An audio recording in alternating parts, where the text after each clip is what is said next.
Hello and welcome to another informative video of VS classes online. आप आ चुके हैं वीएस क्लासेस के ऑफिशियल प्लेटफॉर्म पे।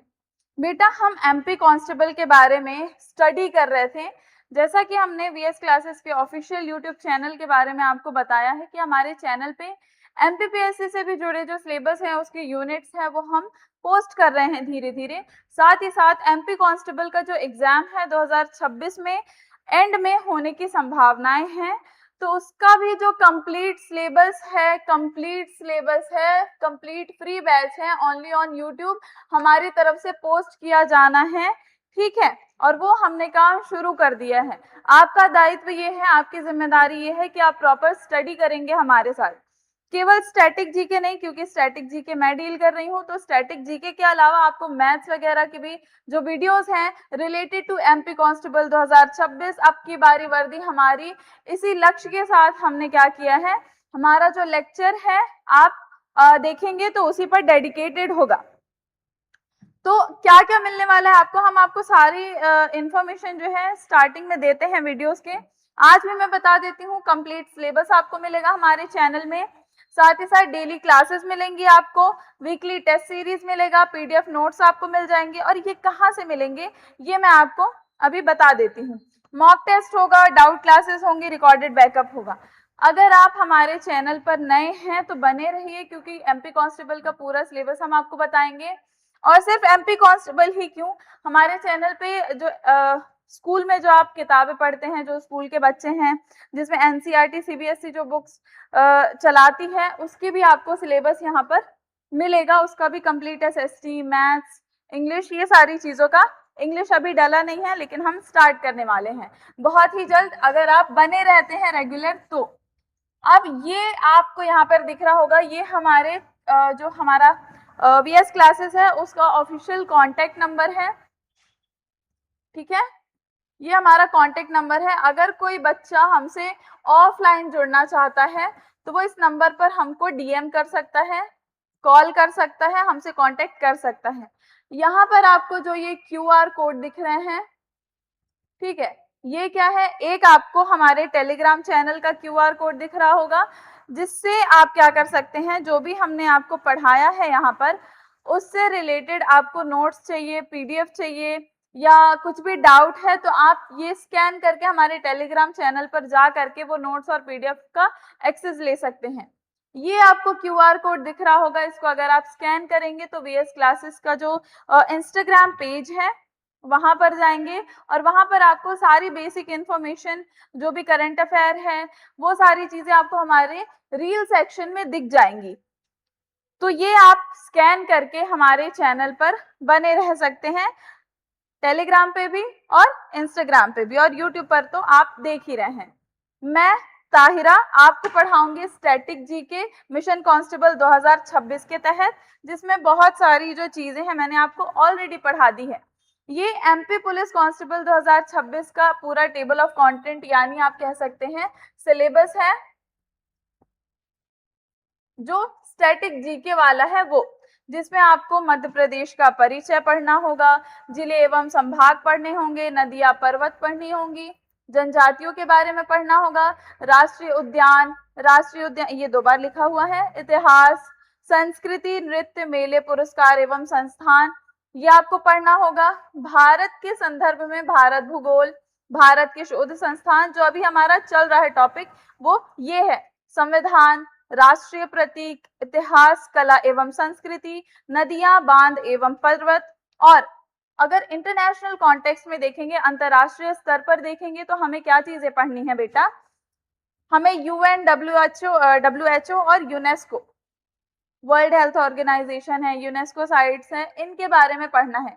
पुरस्कार यानी प्राइजेस के बारे में पढ़ना है, खेल कूद के बारे में पढ़ना है, महत्वपूर्ण दिवस, जो इंपॉर्टेंट डेट्स हैं जिसके बारे में एमपी कांस्टेबल पूछता है, वो हमें पढ़ना है, जानना है। और विश्व भूगोल पढ़ेंगे, देश, राजधानी एवं मुद्रा। ये हमारा स्टैटिक जीके का पॉइंट है जो हमें पढ़ना है। अब आ जाते हैं, आज का हमारा है लेक्चर 4, आपको क्लियरली दिख रहा होगा सामने, और पार्ट 2, यानी हम क्या पढ़ रहे हैं, विज्ञान, अंतरिक्ष एवं रक्षा के प्रमुख शोध संस्थान। हम भारत के प्रमुख शोध संस्थानों के बारे में पढ़ रहे थे स्टैटिक जीके के अंदर, जिसमें आज हमारा लेक्चर 4 है। इसके पहले हमने कृषि से जुड़े हुए जो भी शोध संस्थान थे उनके बारे में पढ़ लिया था। उसके साथ साथ पशुपालन से जुड़े भारत में जो प्रमुख शोध संस्थान है जो कार्य कर रहे हैं उनके बारे में हमने पढ़ लिया है, जान लिया है। उनके प्रमुख, उनकी स्थापना कब हुई, निदेशक कौन है, संस्थापक कौन है, पहले किसी संस्थान का नाम क्या था, उस संस्थान का नाम क्यों बदला, कब बदला गया, किसके नाम पर रखा गया, उनकी रिसेंट अचीवमेंट्स क्या हैं, विशेष कार्य क्या है उन संस्थानों के, ये पॉइंट्स हम देखते हैं लेक्चर्स के अंदर। आज हमारा पार्ट 2 है विज्ञान, अंतरिक्ष और रक्षा के प्रमुख शोध संस्थानों के बारे में जो हम पढ़ रहे हैं।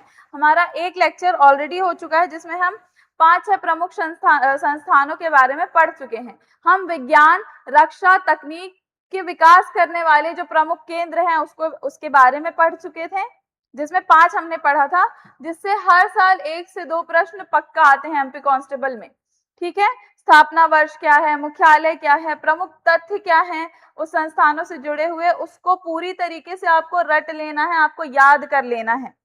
ठीक है, यहाँ पर आपको क्योंकि एमपी कांस्टेबल में एमसीक्यू रहता है, ठीक है, आपसे वन लाइनर फैक्ट पूछे जाते हैं, तो हम आपको वन लाइनर के साथ साथ जो बेसिक डिटेल है, क्योंकि स्टैटिक जीके हम पढ़ा रहे हैं, मैं आपको पढ़ा रही हूँ, तो जो रीसेंट अचीवमेंट है या रीसेंट चेंजेस हुए हैं, कुछ करंट अफेयर जुड़ा हुआ है किसी इंस्टीट्यूशन के साथ, तो हम वो भी आपको अपडेट करके यहाँ पे वीएस क्लासेस का जो चैनल है वहां पर बताते हैं, और सब कुछ आपको फ्री में इस चैनल पर मिल जाएगा एमपी कांस्टेबल का।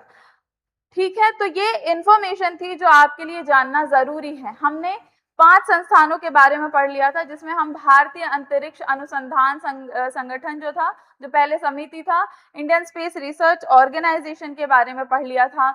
हमने सतीश धवन स्पेस सेंटर के बारे में पढ़ लिया था, जो अभी श्रीहरिकोटा हाई एल्टीट्यूड रेंज जिसको बोला जाता था। हमने भाभा एटॉमिक रिसर्च सेंटर के बारे में पढ़ लिया था।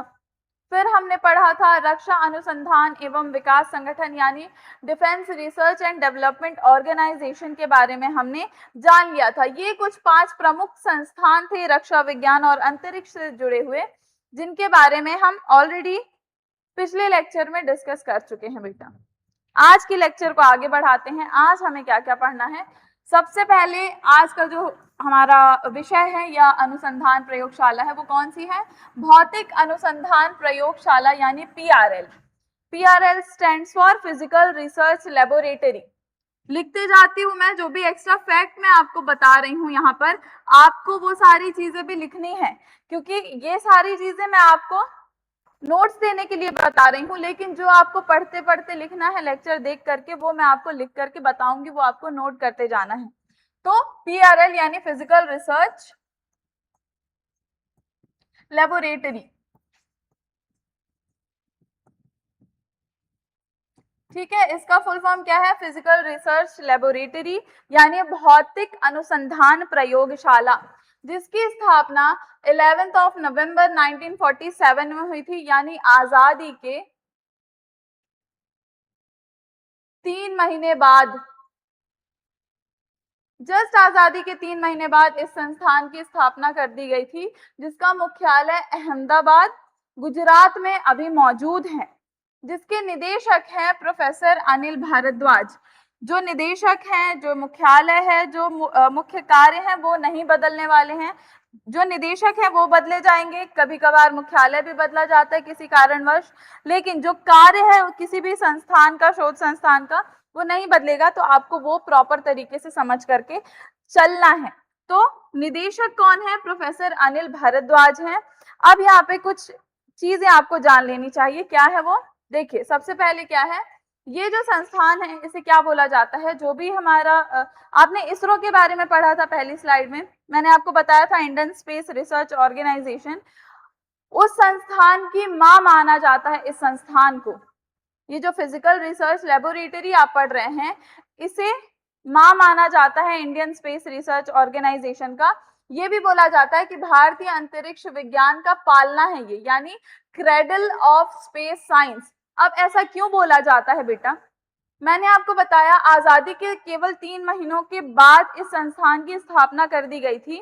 और मैंने आपको पिछले लेक्चर में बताया था जो इसरो के संस्थापक हैं जिन्होंने स्थापना की इसरो की, उनका नाम डॉक्टर विक्रम साराभाई था।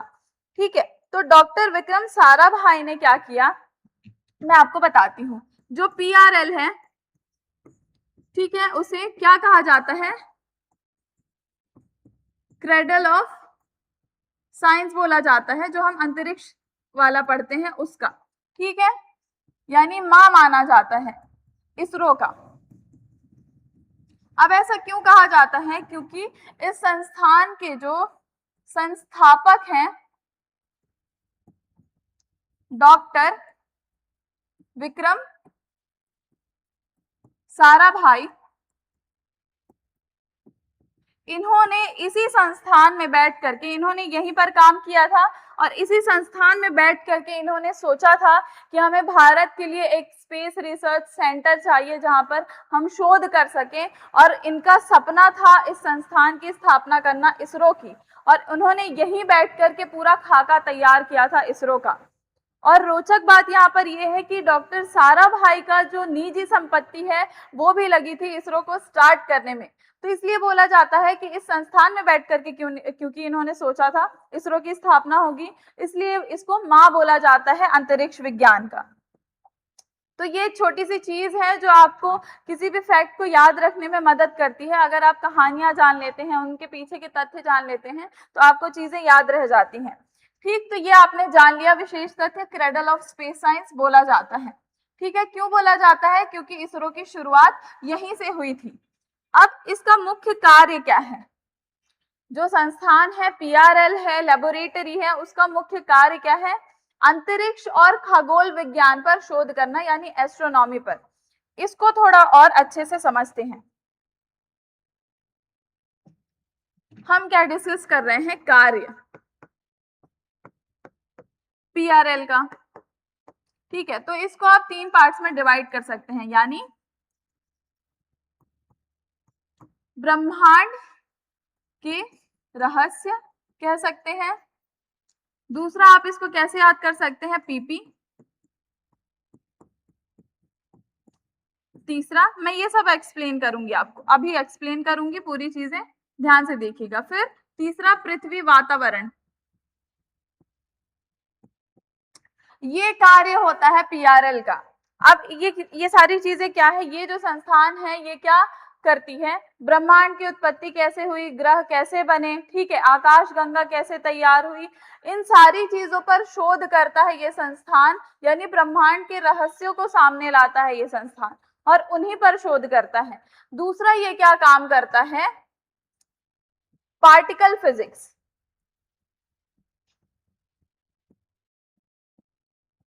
पार्टिकल फिजिक्स यानी जो छोटे छोटे कण होते हैं, किरणें होती हैं, उनके व्यवहार को समझने पर यह संस्थान शोध करता है। जो कणों या किरणों पर या उनके व्यवहार पर शोध करे।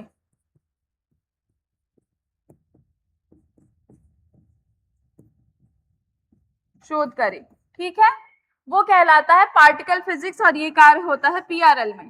तीसरा मैंने आपको बताया पृथ्वी वातावरण, यानी पृथ्वी की परतें और उनमें बदलाव पर शोध।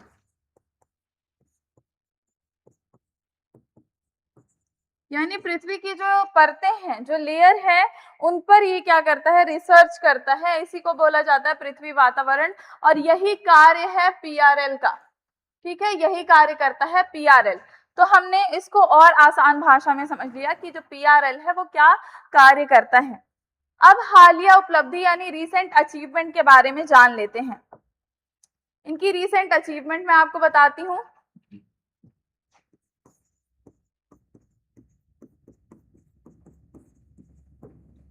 क्या है इनकी रीसेंट अचीवमेंट, एक्सोप्लैनेट, अब ये एक्सोप्लैनेट क्या है? एक्सोप्लैनेट क्या है? एक नए ग्रह की खोज है, यानी ये एक नया ग्रह है। एक्सोप्लैनेट एक नया ग्रह है जिसे पीआरएल ने खोजा है। ये अपने आप में भारत के लिए बहुत गर्व की बात है, क्योंकि नासा जैसी जो संस्थान है वो ऐसा कार्य करती हैं, लेकिन हमारे देश में पीआरएल ने ये कार्य कर दिखाया है। जो पृथ्वी से बहुत दूर सौर मंडल के बाहर एक नए ग्रह की खोज की गई है जिसे एक्सोप्लैनेट बोला गया है। ये रिसेंट अचीवमेंट है हमारे इस संस्थान की। साथ ही साथ ये संस्थान जो है राजस्थान के माउंट आबू में इन्होंने एक बहुत बड़ा टेलीस्कोप लगाया हुआ है।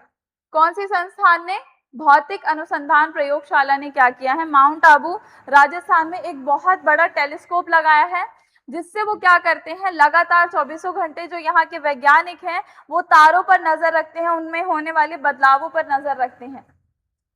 तो ये कार्य के बारे में हमने जान लिया, उनके विशेष तथ्य के बारे में हमने जान लिया, जो हालिया उपलब्धि है वो जान लिया, मुख्यालय और स्थापना निदेशक, ये सारे बेसिक फैक्ट हमने जान लिए।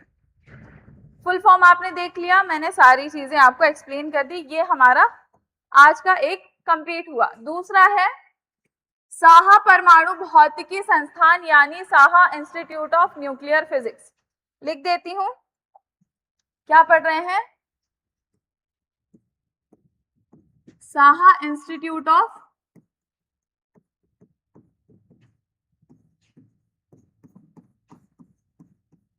न्यूक्लियर फिजिक्स, ये फुल फॉर्म है। मैं आपको फुल फॉर्म भी बताते जाऊंगी। Saha institute of nuclear physics की शुरुआत हुई थी 1948 में। जिसके संस्थापक कौन है? जिसके संस्थापक हैं डॉक्टर मेघनाथ साहा। अब यहाँ पे हम क्या पढ़ रहे हैं? हम SINP के बारे में पढ़ रहे हैं। स्थापना 1948 में हुई है, लेकिन इसके संस्थापक कौन है? डॉक्टर मेघनाथ साहा। ठीक है।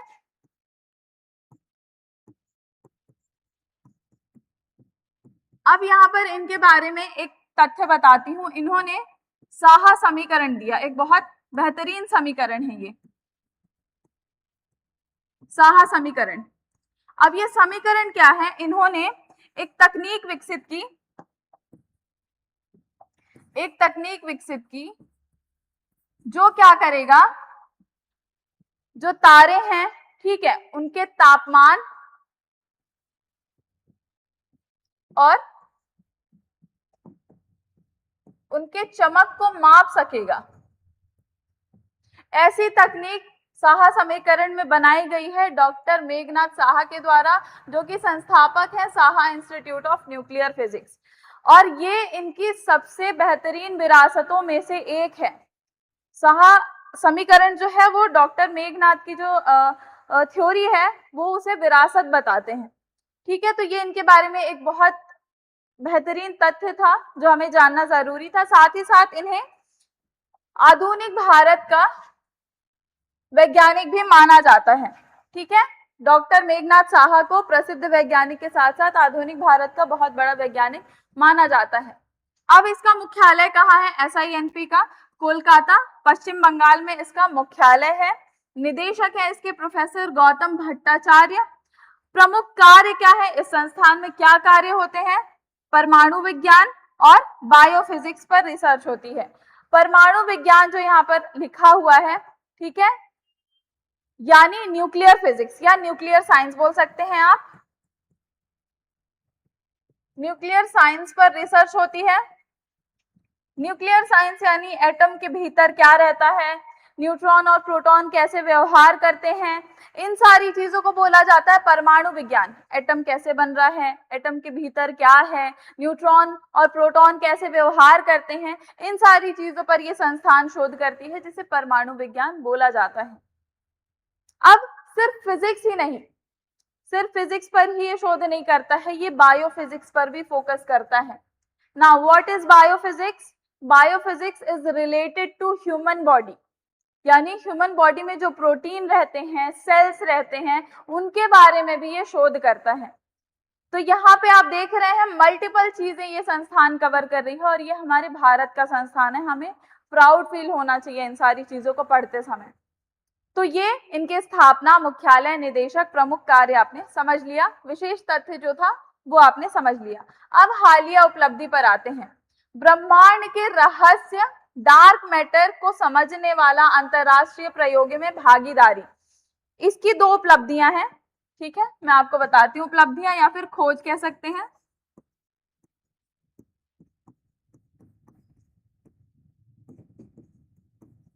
ये आप पहला मान लीजिए, और दूसरा अभी मैंने आपको बताया डार्क मैटर। ये जो संस्थान है जिसके बारे में हम पढ़ रहे हैं, उस संस्थान ने क्या किया है, वर्ल्ड लेबोरेटरी,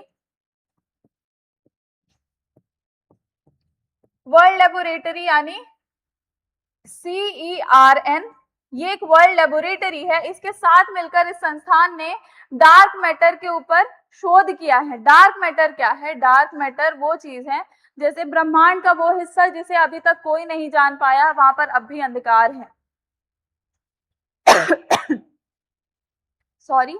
तो उस संस्थान ने और इस संस्थान ने, CERN जो वर्ल्ड लेबोरेटरी है और हमारी ये वाली संस्थान SINP, साथ में मिलकर के डार्क मैटर पर इन्होंने क्या किया है, शोध किया है। ठीक, फिर दूसरा इनका है नैनोटेक, यानी नैनो टेक्नोलॉजी इन्होंने क्या की है, डेवलप की है, जो कैंसर पर रोकथाम कर सकती है, या कैंसर का इलाज आप कह सकते हैं। जो नैनो टेक्नोलॉजी है उस टेक्निक का यूज करके ये लोग क्या करेंगे, एक ऐसी टेक्निक है जिससे क्या करेंगे, कैंसर की कोशिकाओं को पहचानेंगे, फिर उससे कैंसर को किस तरीके से रोका जा सकता है, उसका क्या उपाय है, इस तकनीक पर ये लोग शोध कर रहे हैं।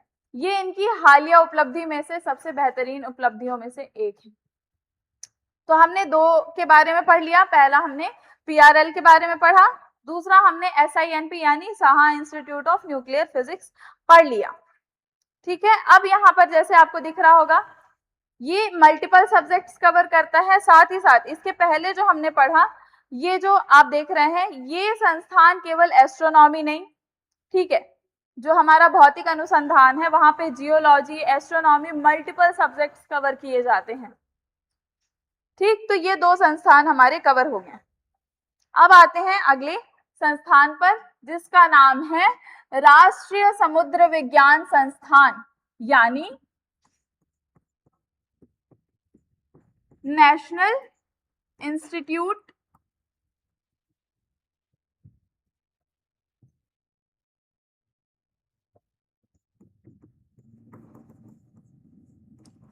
ऑफ ओशेनोग्राफी, NIO, यानी नेशनल इंस्टीट्यूट ऑफ ओशियनोग्राफी, यानी समुद्र विज्ञान संस्थान है जो समुद्र पर शोध करता है। कैसे? इसकी स्थापना देखिए, इसकी स्थापना हुई थी 1 जनवरी 1966 को, ठीक है, जिसका मुख्यालय पणजी गोवा है। ठीक है, पणजी के गोवा में, यानी आपने वो दृश्यम मूवी देखी होगी, हम 1 अक्टूबर को पणजी गए, फिर वहां से वापस आ गए गोवा। ठीक है, तो इसको आप वैसे याद कर सकते हैं, मूवीज वगैरह देखा करिए, वो आपको बहुत सारी चीजों को समझने में आपकी सहायता भी कर सकती है, अच्छी मूवीज अगर आप देखते हैं तो गोवा पणजी में इसका मुख्यालय है। किसका? नेशनल इंस्टीट्यूट ऑफ ओशियनोग्राफी यानी समुद्र विज्ञान संस्थान का मुख्यालय पणजी गोवा में है, जिसके निदेशक हैं प्रोफेसर सुनील कुमार सिंह। निदेशक कौन है? प्रोफेसर सुनील कुमार सिंह। और इस संस्थान का मुख्य कार्य क्या है? मुख्य कार्य है समुद्री खनिज, गहराई और समुद्री जीवन का अध्ययन करना। क्योंकि नाम में छुपा हुआ है समुद्री जीवन का अध्ययन करेंगे, लेकिन इनके कार्यों को एक बार और अच्छे से समझते हैं। जो भी संस्थान है उनके कार्यों को मैं आपको इतने आसानी से, इतने अच्छे से समझाने की कोशिश करूंगी कि आपको कुछ भी अलग से पढ़ने की जरूरत नहीं पड़ेगी। क्योंकि जो भी संस्थान आप पढ़ रहे हैं, अगर उनके कार्य आप समझ जाते हैं तो आप सारी चीजें समझ जाएंगे, और हालिया उपलब्धि तो आपको याद करनी पड़ेगी। तो सबसे पहला हम क्या पढ़ रहे हैं? ओशियनोग्राफी के बारे में पढ़ रहे हैं, जो क्या करता है, उनके कार्य समझ रहे हैं। समुद्री जीवन,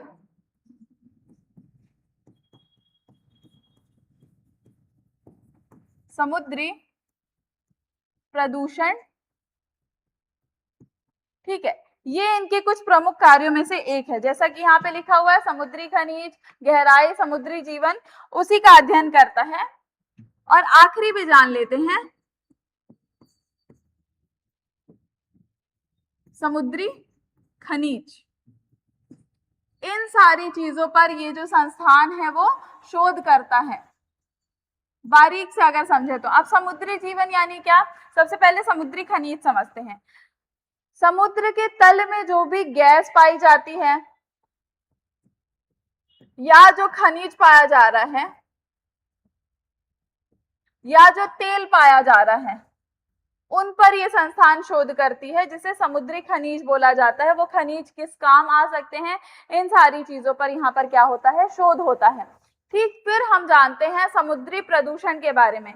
समुद्र में जो भी प्रदूषण पाया जाता है, जैसे प्लास्टिक हो गया, सबसे ज्यादा तो यही फेमस है समुद्र को गंदा करने में। तो प्लास्टिक वगैरह जो पाया जा रहा है, उससे क्या नुकसान होगा समुद्र में, और उन सारी चीजों से किस तरीके से बचा जाए कि समुद्र जो है वो गंदा ना हो, उस चीज पर भी यहाँ पर रिसर्च की जाती है।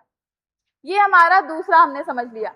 पहला क्या बता रहा है आपको, समुद्री जीवन, यानी समुद्र में जो भी जीव पाए जाते हैं, जो भी मछलियां पाई जाती हैं, उनको उनकी सुरक्षा के लिए और उनके संरक्षण के लिए ये संस्थान जो है पूरी तरीके से समर्पित है।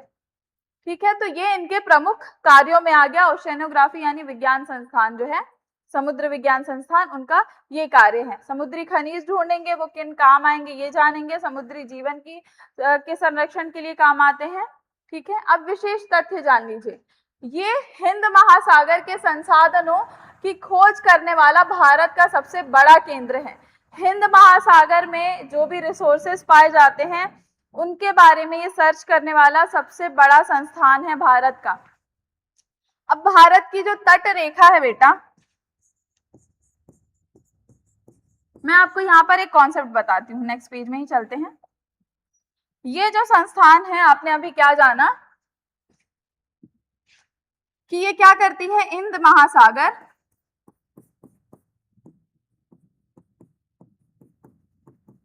सागर से क्या करती है, संसाधन इकट्ठा करती है, यानी रिसोर्सेज ढूंढती है। वो किस काम आएंगे ये जानती है। तो ये जो संस्थान है, ये क्या कर रही है, हिंद महासागर का ही इस्तेमाल करके क्या कर रही है, ब्लू इकोनॉमी चला रही है। ब्लू इकोनॉमी, अब ये टर्म क्या होता है, ब्लू इकोनॉमी क्या होती है। भारत की जो तट रेखा है, बताती हूं मैं, भारत की जो तट रेखा है ना, वो कितनी है, लगभग 7500 किलोमीटर है लगभग। ठीक है, और इस तट रेखा का इस्तेमाल करके एनआईओ जो है हमारी संस्थान, एनआईओ जो है हमारी संस्थान 7500 किलोमीटर का जो हमारा तट रेखा है भारत का, उसका इस्तेमाल करके भारत की तरक्की में ये संस्थान समर्पित है, और इसे ही बोला जाता है ब्लू इकोनॉमी। ठीक है, यानी हिंद महासागर में संसाधनों की खोज करती है, उन संसाधनों का इस्तेमाल करती है भारत की तरक्की के लिए, और उसे ही ब्लू इकोनॉमी बोला जाता है। ये एक बहुत इंपॉर्टेंट टर्म है जो जुड़ा हुआ है हमारे इसी चीज से, ब्लू इको। ठीक है, अब हालिया उपलब्धि पर आ जाते हैं। इस संस्थान की हालिया उपलब्धि क्या है, रिसेंट अचीवमेंट क्या है, हिंद महासागर की जीनोम मैपिंग शुरू करना। ये संस्थान ने क्या किया है, जीनोम मैपिंग शुरू किया है। ये भी जान लेते क्या है, क्या बोला यहां पर, जीनोम मैपिंग।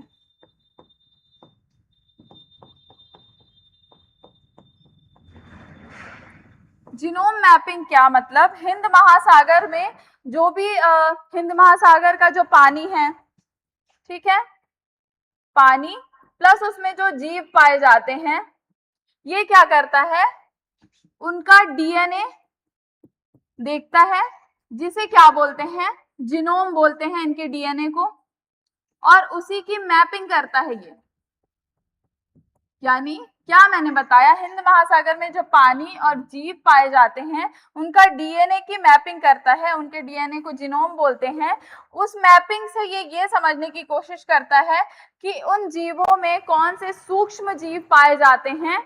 ठीक है, यानी इस पानी और जीव में कौन से सूक्ष्म जीव पाए जा रहे हैं, ये पता करने के लिए जीनोम मैपिंग होती है, और उन सूक्ष्म जीवों से भविष्य में कौन सी दवाइयां बनाई जा सकती हैं, किन बीमारियों पर रोकथाम लाई जा सकती है, उस पर यह संस्थान शोध करती है और यही इनकी हालिया उपलब्धि है।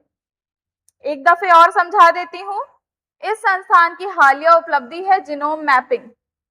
जीनोम मैपिंग में क्या होता है, हिंद महासागर का जो पानी है उसमें जो जीव पाए जाते हैं उनका मैपिंग करती है, उनके डीएनए का, और उनके डीएनए को मैपिंग करने से वो ये पता लगाती है कि इनमें कौन से सूक्ष्म जीव पाए जाते हैं, छोटे और जीव पाए जाते हैं, और उन जीवों का इस्तेमाल करके कौन सी दवाइयां बनाई जा सकती हैं जो भविष्य में बीमारियों पर रोकथाम ला सके।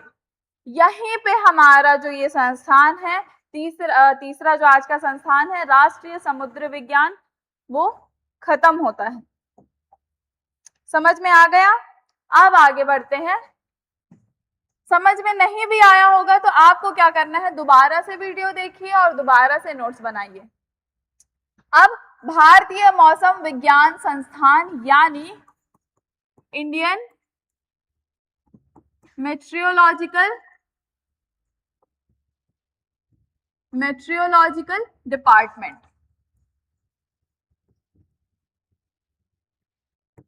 नाम से समझ गए होंगे, मौसम विज्ञान यानी मौसम के बारे में यह संस्थान शोध करता है। जान लेते हैं 1875 में इस संस्थान की शुरुआत हुई थी, अंग्रेजों ने की थी, अंग्रेजों के समय में हुई थी इस संस्थान की शुरुआत। और जब इसकी शुरुआत हुई थी 1875 में, तब कलकत्ता में हुई थी। जब इस संस्थान की शुरुआत हुई थी तब कलकत्ता में हुई थी, अंग्रेजों के समय में इस संस्थान की शुरुआत हुई थी, जिसका मुख्यालय आज की डेट में नई दिल्ली में स्थित है, जिसके महानिदेशक हैं डॉक्टर मृत्युंजय महापात्रा। मृत्युंजय महापात्रा बहुत ही अहम किरदार हो सकते हैं आपके एमपी कांस्टेबल के लिए। मृत्युंजय महापात्रा जो क्या है, अभी महानिदेशक हैं भारतीय मौसम विज्ञान संस्थान के। क्यों इंपॉर्टेंट हो सकते हैं? क्योंकि इनको साइक्लोन मैन ऑफ इंडिया बोला जाता है। क्या बोला जाता है? Cyclone man of India. क्यों? क्योंकि जहां पर ये जाते हैं वहां पर तूफान ला देते हैं? नहीं, ऐसा बिल्कुल नहीं है। ये क्या है, इन्हें साइक्लोन मैन ऑफ इंडिया इसलिए बोला जाता है क्योंकि ये इस संस्थान के साथ मिलकर के काम करते हैं और तूफान आने के पहले ही उसकी सटीक जानकारी हमें दे देते हैं जहां पर भी तूफान आने वाला है, जिससे जितना ज्यादा माल जान का नुकसान होने वाला था वो रुक जाता है। और इनकी साइक्लोन की जो जानकारी है, जो जानकारी ये देते हैं पूर्व ही, वो बहुत ज्यादा सटीक होती है। अम्फान तूफान जो आने वाला था उसकी भी सटीक जानकारी इन्होंने ही दी थी, जिससे हम बच सके थे। ठीक है, तो इस कारण इन्हें साइक्लोन मैन ऑफ इंडिया बोला जाता है। ये मास बिल्कुल नहीं है जहां जाते हैं वहां तूफान नहीं आता है, इन्हें किसी कारण से बोला जाता है, वो कारण मैंने आपको अभी बताया। अब महानिदेशक के बारे में हमने जान लिया, इनके मुख्य कार्य के बारे में जानते हैं। किनके मुख्य कार्य? इस संस्थान के कार्यों के बारे में जानते हैं। मौसम की भविष्यवाणी, चक्रवात, भूकंप की चेतावनी। काम को समझते हैं, क्या कार्य करता है ये संस्थान?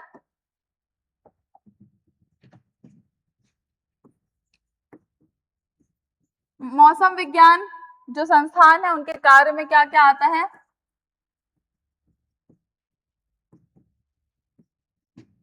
मौसम की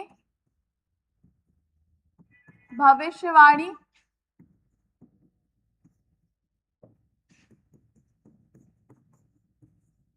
चक्रवात की चेतावनी, तीसरा भूकंप विज्ञान जिसे सीस्मोलॉजी बोला जाता है,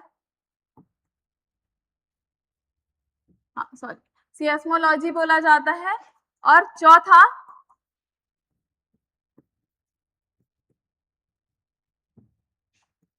किसान सलाहकार। प्रमुख कार्य अगर हम देखेंगे समुद्र विज्ञान का, जो हमारा मौसम विज्ञान विभाग है, उसके प्रमुख कार्यों को 4 भागों में बांटा जा सकता है, जिसमें सबसे पहला मैंने लिखा है मौसम की भविष्यवाणी। ये क्या करता है? वेदर फोरकास्ट देता है, यानी कल मौसम कैसा रहेगा। आप देखते होंगे ना न्यूज वगैरह में, फोन में, ऐसे यहाँ पे मैप खुला रहता होगा, कल मौसम यहाँ पर साफ रहेगा, यहाँ पर बारिश होने की उम्मीद है, ये वेदर फोरकास्ट कहलाता है। यानी आपके शहर में कल मौसम कैसा होगा उसकी सटीक जानकारी देना मौसम की भविष्यवाणी कहलाता है, जो ये संस्थान करता है। दूसरा, चक्रवात की चेतावनी। मछुआरों को जो समुद्र में अपना जो भी उनकी इकोनॉमी है वो उसी के भरोसे रहती है, तो पहले से ही चेतावनी दे देते हैं चक्रवात की कि साइक्लोन आने वाला है, जिससे बहुत ज्यादा नुकसान होने से बच जाता है। फिर तीसरा, भूकंप विज्ञान यानी सेस्मोलॉजी।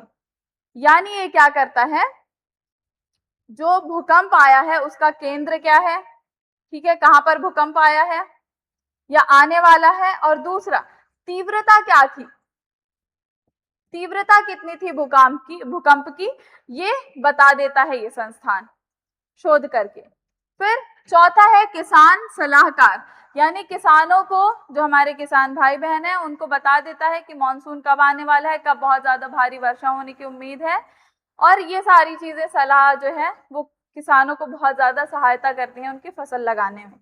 तो ये प्रमुख कार्य हैं हमारे मेट्रोलॉजिकल डिपार्टमेंट के। इनके काम के बारे में समझ लिए, अब आगे बढ़ते हैं, विशेष तथ्य जानते हैं। दुनिया के सबसे पुराने मौसम केंद्रों में से एक है ये।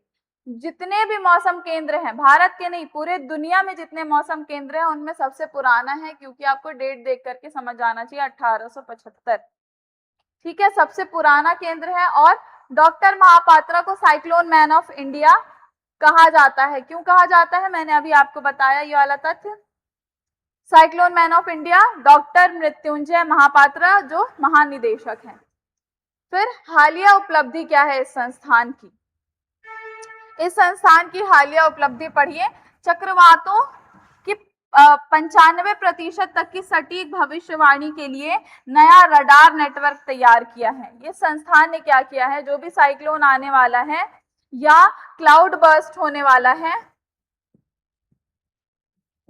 क्लाउड बर्स्ट होने वाला है, बादल फटने वाला है, कहां पर ऐसा होगा, इन सारी चीजों की सटीक जानकारी के लिए इन्होंने नया रडार नेटवर्क तैयार किया है, जिसे क्या बोला जाता है, डॉपलर, जिसे डॉपलर रडार बोला गया है। और ये क्या करेगा, क्लाउड बर्स्ट की जानकारी हमें पहले से ही दे देगा, जिसे क्या बोला जाता है, जिसे इनकी हालिया उपलब्धि में रखा गया है। अब ये संस्थान दो तीन चीजें और करता है, केवल क्योंकि ये मौसम विज्ञान संस्थान है तो केवल शहरों, आप अगर उम्मीद करेंगे तो केवल शहरों की नहीं, पंचायत लेवल पे भी, छोटे छोटे गांवों में भी ये वेदर फोरकास्ट पहुंचाने लगा है। और इसके लिए, वेदर फोरकास्ट के लिए इसने कुछ बेहतरीन एप्स भी बनाए हैं, जिनके नाम आप दामिनी और मौसम,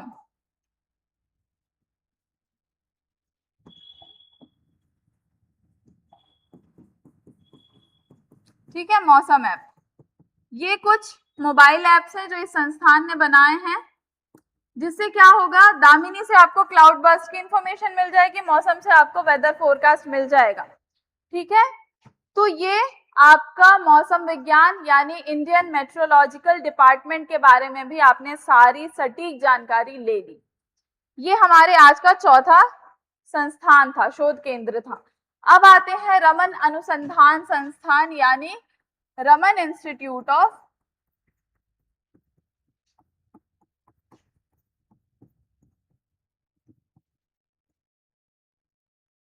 Raman research institute, sorry my bad, Raman research institute.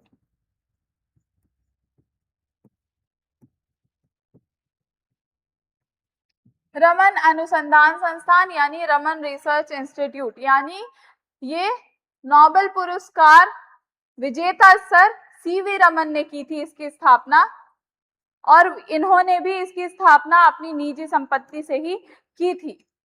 कब की थी, 1948 में इन्होंने इस अनुसंधान की स्थापना की थी, जिसका मुख्यालय आज बेंगलुरु कर्नाटका में है, जिसके निदेशक है प्रोफेसर तारा प्रसाद दास। स्थापना 1948 में हुई थी। नोबेल पुरस्कृत सर सीवी रमन ने इसकी स्थापना की थी, जिसका मुख्यालय बेंगलुरु कर्नाटका में है, जिसके निदेशक प्रोफेसर तारा प्रसाद दास हैं। इस संस्थान का मुख्य कार्य है लाइट पर काम करना, ऑप्टिक्स पर काम करना, ठीक है, और खगोल विज्ञान यानी एस्ट्रोनॉमी वगैरह पर काम करना, और क्वांटम मैकेनिक्स पर शोध करना, यानी क्वांटम का यूज करके सिक्योर कम्युनिकेशन कैसे किया जाए, ठीक है, सुरक्षित संचार किस तरीके से लाया जाए, उस पर ये क्वांटम काम करता है। इस तकनीक का इस्तेमाल करके ये लोग शोध कर रहे हैं सिक्योर कम्युनिकेशन करने के लिए। प्रकाश किस तरीके से व्यवहार करता है और अंतरिक्ष में क्या चीजें हो रही हैं हमारे आकाश गंगा से या फिर ब्लैक होल से जो तरंगे निकल रही हैं, उन पर ये संस्थान जो है शोध करता है। ठीक, अब ये आपने जान लिया। हालिया उपलब्धि जान लेते हैं जल्दी से। हालिया उपलब्धि क्या है? एक्सपोसैट उपग्रह के जरिए अंतरिक्ष में ब्लैक होल से आने वाली किरणों का अध्ययन, ब्लैक होल से जो किरणें आ रही हैं उन पर ये अध्ययन कर रहा है। और एक्सपोसैट मैंने आपको बताया था एक उपग्रह है जो इसरो ने बनाया था, ठीक है, उसके जो वैज्ञानिक उपकरण थे, वैज्ञानिक उपकरण जो कुछ भी लगे थे वो इसी संस्थान में बनाए गए थे। रमन अनुसंधान संस्थान में एक्सपोसैट जो एक उपग्रह है जो इसरो ने बना करके तैयार किया था, उसके वैज्ञानिक उपकरण यहीं से गए थे। ये हमारे 5 संस्थान पूरी तरीके से कंप्लीट होते हैं और पिछले लेक्चर को मिला करके हमने 10 प्रमुख शोध संस्थानों के बारे में जो जुड़े हुए हैं हमारे रक्षा, तकनीक और विज्ञान से, वो कंप्लीट हो चुका है, जिसमें आखिरी आपने रमन इंस्टीट्यूट के बारे में पढ़ा। अब एक बार सुपर रिवीजन कर लेते हैं, यानी मुख्यालय कहाँ है, संस्थानों का, और स्थापना वर्ष क्या है। ये क्विक रिवीजन है, एक बार मैं हट जाती हूँ, आप इसका स्क्रीनशॉट ले लीजिए तो ठीक है। अब एक नजर में सब याद रखिए।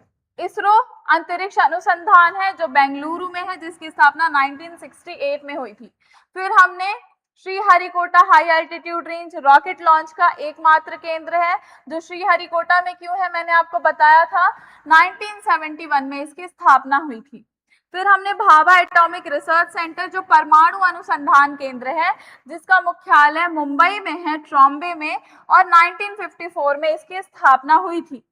फिर IGCAR यानी इंदिरा गांधी जो सेंटर था, जो फास्ट ब्रीडर रिएक्टर के बारे में यानी ईंधन बचाने और बनाने के बारे में शोध करता है, उस संस्थान के बारे में हमने पढ़ा था, जिसका मुख्यालय कलपक्कम में है और स्थापना वर्ष है 1971।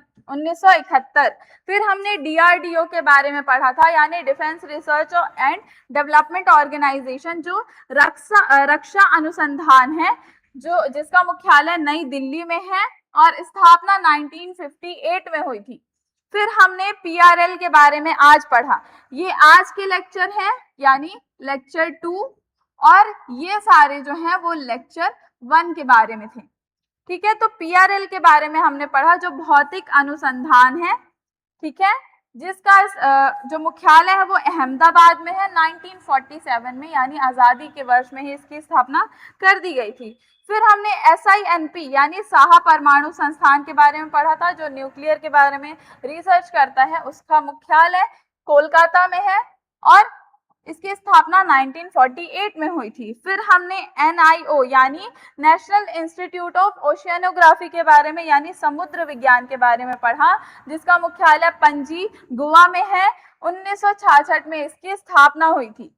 फिर हमने IMD के बारे में पढ़ा, यानी मौसम विज्ञान के बारे में पढ़ा, जो हमें वेदर फोरकास्ट जिस केंद्र से आता है, जिस संस्थान से आता है, उसका मुख्यालय नई दिल्ली में है, जो 1875 में बनाया गया था, जो सबसे पुराना अनुसंधान संस्थान है किसी भी मैटर में। अगर आप देखेंगे तो सारे मैटर्स को अगर मिलाएंगे तो मौसम विज्ञान वाला सबसे पुराना अनुसंधान संस्थान है। फिर RRI यानी रमन इंस्टीट्यूट पढ़ा था हमने, रिसर्च इंस्टीट्यूट, जिसका जो मुख्यालय है वो बेंगलुरु में है और स्थापना 1948 में हुई थी। ये कुछ 10 प्रमुख हमारे शोध संस्थान विज्ञान, सुरक्षा और तकनीक से जुड़े हुए थे, जिनके बारे में जानना बहुत ज्यादा लाजमी है अगर आप MP कांस्टेबल का एग्जाम निकालना चाहते हैं तो, ठीक है।